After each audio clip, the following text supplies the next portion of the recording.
This week on The Real Housewives of Beverly Hills, Season 14 Reunion, Part 1. Has enormous repercussions. Enormous. I think it's dangerous of you to say. Yes, I think it is careless. actually really, really, really terrible. Okay. Nothing. I apologize. Zero. And I'm Yo, what is up, everybody? Welcome back. Today we're going to be talking about the new episode of The Real Housewives of Beverly Hills. This was the Reunion Part 1, and we've got a lot to talk about, so let's get right into it.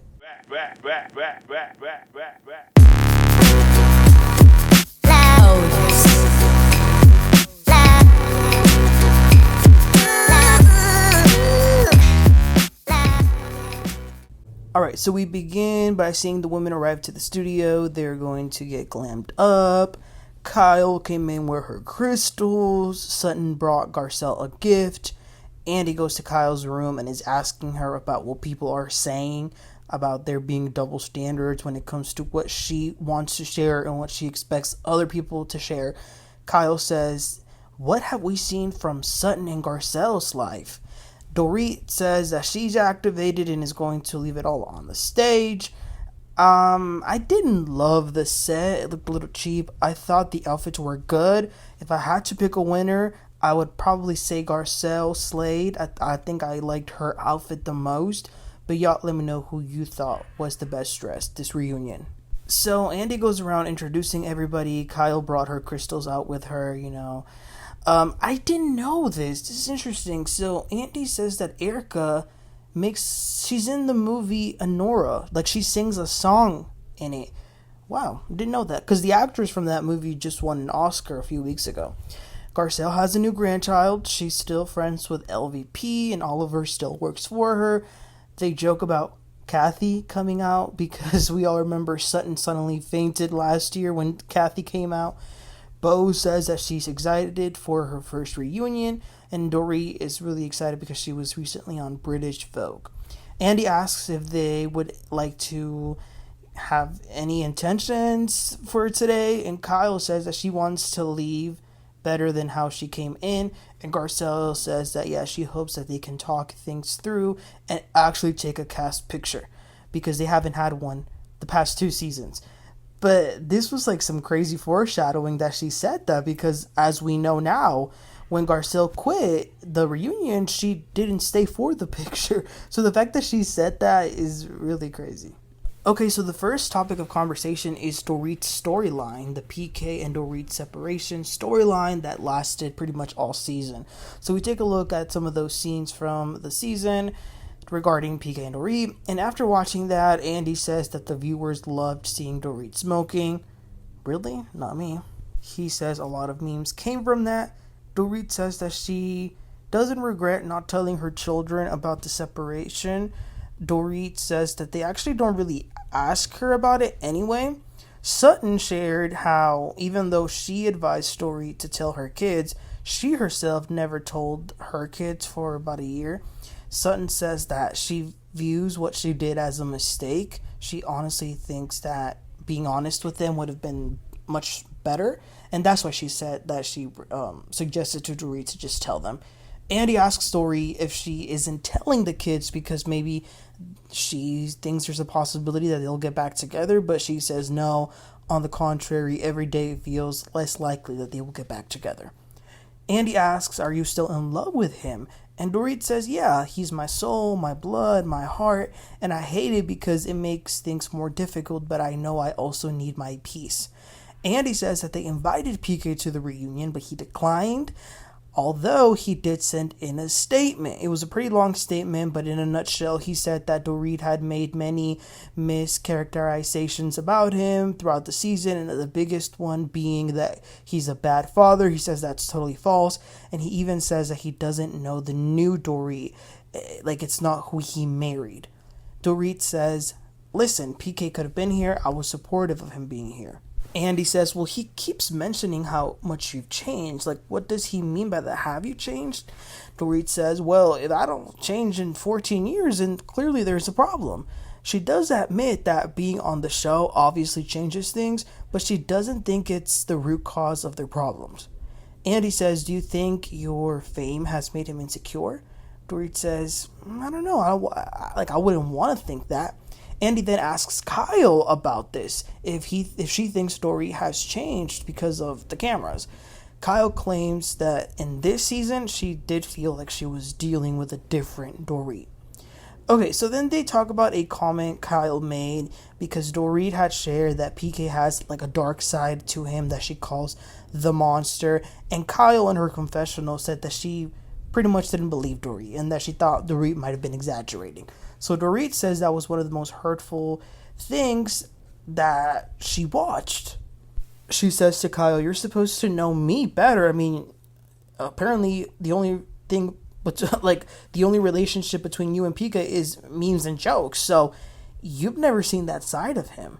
Kyle says, "I just didn't want him to be labeled all these things without him being able to defend himself." Sutton says that for her, it looked like Dorit was throwing her husband under the bus. But Dorit goes back to Kyle and says, "You diminished what I said to you. Like, you said I exaggerated. What did I exaggerate?" Kyle says, "Well, at the time, you were exaggerating a lot of things about me, so I thought maybe you were doing the same to him." So then Kyle brings up this whole text thing and how Dorit got upset. Dorit brings up how Kyle had sent PK a text after the separation announcement first, rather than sending one to her, because at this point, no one had texted Dorit. No one from the group had texted her, so Kyle asks them to show an unaired clip where she's telling Erika that she's going to reach out even though they weren't talking. Andy then asks Dorit if PK is still sober, and Dorit says that she's not going to answer that. She's not going to get into it. But less than a week ago, she did see him, and she told him that she didn't want to be around him in like the state he was in. So she's kind of insinuating that he's not sober, that he's still drinking. Erika then randomly says, "Is that my living room table?" It was. A question came in for Sutton. Sutton had a lot of opinions about PK and Dorit's finances, so they ask, what does she think the forensic reports could find? Sutton says, "I don't know, those forensic accountants will get you." She says that she's worried for Dorit because she worries about all women. Dorit then lets out a laugh. She's like, Sutton says, like, "Yeah, I am worried, like, whose name is on the mortgage?" Dorit says, "Do you really think I'm going to answer any questions that you're making to me? You said you were worried, but you actually have to care about somebody to be worried about them, no?" Sutton says that she had a lot of surprises when she was going through her divorce, and that's why she said it.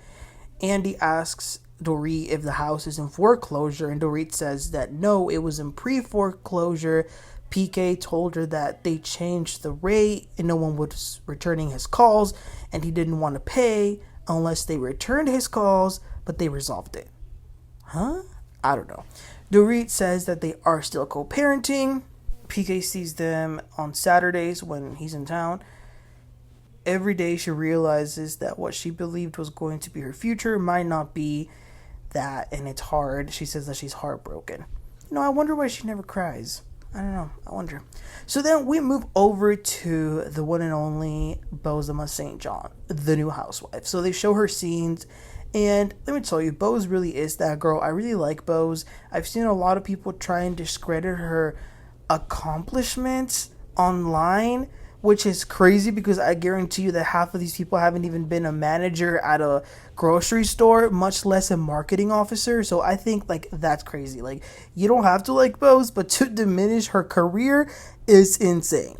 So after watching some of her scenes, she says that yes, she did watch the show before joining. She thought that some things were perhaps exaggerated, emotions might be a little embellished, but no, she says that now that she is in it, she realizes how intense feelings really are, but within the group. They then touch on the unfortunate news that she lost one of her houses in the wildfires. It's sad. It's almost like mourning, like, you have this beautiful home and now you have just ashes. Ugh, that sucks. In regards to Keely, she says, "I know a lot of people have been questioning things, but we're good. We've said that we've loved each other." There was then a never-before-seen clip where Sutton was telling Boz that she thought it was questionable that Keely had never been married at this age. Like, maybe he has commitment issues. And I think that's a good point. I agree with Sutton. Now, obviously, there's exceptions. I wouldn't say, oh, if you're this age and you're not married, then you 100% have commitment issues. But I think it's a fair thing to like ask. They ask Bose about the baby journey, and Bose says that she's still going through it. She has been very disappointed to see people crap on her dreams and on something that is super vulnerable to her. In regards to Dorit, they ask why did her and Dorit, become friends so quickly and so strongly. Bose says, they were given time, space, and opportunity, and they became friends. She then thanks Garcelle because before filming, she met up with Garcelle, and she kind of wanted the scoop, but Garcelle didn't really share much because she wanted Bose to have her own relationships independent of what Garcelle was thinking. And I think that's very good and speaks very highly of Garcelle because this was off camera. She could have very easily been like, oh, well, I don't like this one, I don't like that one, don't be friends with this one. But no, she said, get to know them. You make your own decisions. Andy then reads some comments that Kyle and Garcelle made throughout the season about Dorit and Bose's friendship that were a little negative. Garcelle said that she never really had an issue or a problem with Dorit and Bose's friendship. The only time she kind of did was when they were at the beach and they were all at the table and Bose and Dorit were kind of having their own private conversation. She thought that was a little weird, but she didn't really care. She then says, like, for the past 5 years, people have had an issue with Sutton and I's friendship. Like, it's been this whole thing. Andy says, well, if you went through it with Sutton, then why are you doing it to them? Garcelle says, no, I didn't. Like, I'm actually glad Dorit has a friend. Now, that was shade. Kind of reminded me of Phaedra saying to Kenya, I feel really bad that your dog died. I know he was your friend. I know he was one of your only good friends. I can't. Bose says that what annoyed me to the max was the narrative that I was being manipulated by Dorit. That is insulting, and if you think there's something that Dorit could tell me to influence my opinion of you, then you must not think very much of yourself. That's what I took from it. Alright, moving forward, we see Garcelle's package, her finishing her beach house and her navigating her friendships and life in this group. So Andy says that on ET, Erika had made a comment asking Garcelle and Sutton to be more open about their lives. Erika then says, yeah, I want the scoop. Garcelle says, like what? Like what else can I show? Erika says, I want to know who you're dating. Like, are you getting any? Garcelle says, not really. I mean, I went on a few dates, but I haven't had anything. Like, there isn't anything that I'm not showing. Do you know something? Erika says, no, I wish you were more interesting, I guess. Garcelle says, that's a shitty thing to say, Erika. Like, that's not nice. Erika then goes on to explain that her, Dorit, and Kyle have all gone through major things on the show. Kyle then jumps in and adds to it and says to Garcelle, I've shared so much on this show about my family, my sisters, my marriage, so I don't know why you're always coming at me saying that I'm not sharing. Garcelle then says, listen, last year, Morgan was such a big part of the show. Then all of a sudden, you wanted us to pretend like she didn't exist, and like we couldn't talk about it. Kyle says, well, Morgan didn't sign up for this show. Garcelle says, well, she didn't sign up for this season. Kyle says, well, Morgan didn't want to be a part of it anymore. She didn't sign up for it. For example, your son didn't want to be part of the show this season, and I respected that. So that's how I feel about Morgan. I was actually very hurt by you this season. Garcelle says, well, I was very hurt by you too. You called me an asshole. Kyle says, well, we had private conversations where I explained things to you. So apparently, you guys, there was a conversation that was had off camera between Kyle, Garcelle, and Sutton. We don't know exactly what was said, but what we do know is that here at the reunion, Garcelle turns to Sutton and says, Sutton, when we had that private conversation with Kyle, what was the first thing that you said to me? Sutton says, I think I said that Kyle wanted to protect Morgan. And Garcelle says to Sutton, that's not what you said. That's not what you said. You said that was a chess move. Ooh. Kyle then says, she says to Garcelle and Sutton, the two of you together, you're mean girls. Garcelle then tries to explain to Kyle and says, when we were at Chuck E. Cheese, You laughed at what I was saying. Like, we were talking about it. It was organic. It was a conversation. All of a sudden, you got mad at me at the after show. Kyle says, no, you wanted to embarrass me. Garcelle says, no, we laughed about it that night. Kyle says, you even got mad at Sutton because she didn't come for me. You wanted her to make me feel uncomfortable. You wanted her to make me be in the spot.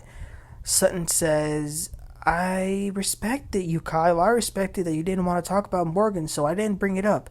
Garcelle says, no, Sutton, no. If Morgan hadn't been on the show, I would have never brought it up. Then they talk about the cast trip where Garcelle had gotten upset at Sutton because she didn't have her back.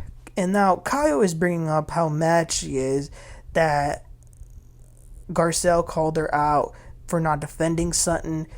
And she's like, why is that my problem? Why is it my problem that I didn't say anything? You didn't say anything on the boat, and neither did Jennifer Tilly. There's a problem with Kyle. She doesn't understand things. Garcelle made it pretty clear. Sutton likes you, Kyle. For some reason, she really, really, really, really values your friendship. That's why it hurts more when you don't defend her. Why is that so hard for Kyle to understand? Andy then moves on to Garcelle's comment this season about Dorit's robbery. So Dorit's like, thank you, I really want to talk about this because what is your obsession to keep talking about one of the most traumatic experiences of my life? Garcelle says, okay, I'm going to say this and I'm not going to talk about it ever again. But I think it was a setup. Dorit says, there is no evidence for you to come with that conclusion. You say it so casually without thinking about how it impacts my family. Garcelle says, that's just how I feel based on what is said that happened. Dorit says, so are you saying that me and my husband set this up? Garcelle says, no, I never said you knew. Like, look back at the clip. That's not what I said. Dorit says, regardless, your comment is insinuating that my husband must have been a sociopath to have had men go inside my house with his family inside at night. He would have put us through that? Garcelle says, am I the only one that felt that way? Dorit says, who else? You and your 4 people on Twitter? Bose then calls out Garcelle and says, for you to say that with no proof is dangerous of you and really terrible. Garcelle says, oh, okay, I apologize. Then they take a break for lunch. Garcelle is really taken aback. She didn't expect to be in the hot seat. She says that everyone can go F themselves. I don't care. Sutton goes to Garcelle's room and Garcelle's not feeling well. She says, apparently I'm the bad guy and apparently we're mean girls. Apparently I'm not interesting. F that. How am I not interesting? Because I don't have criminal activity? Because I don't have a rich husband? That's not interesting? F her. I was like, Garcelle, you should have said this out there. That's the thing. But she really was taken aback by this. But you guys, that was the end of the reunion. Yeah, Garcelle was in the hot seat. She was surprised. They were coming for her. Kyle, I can't with Kyle. Kyle is so... I just can't. But you guys, please let me know what your thoughts were. There is so much to talk about. So let me know in the comments. Please don't forget to like and subscribe. And I'll catch y'all next time. Y'all have a great one. Bye.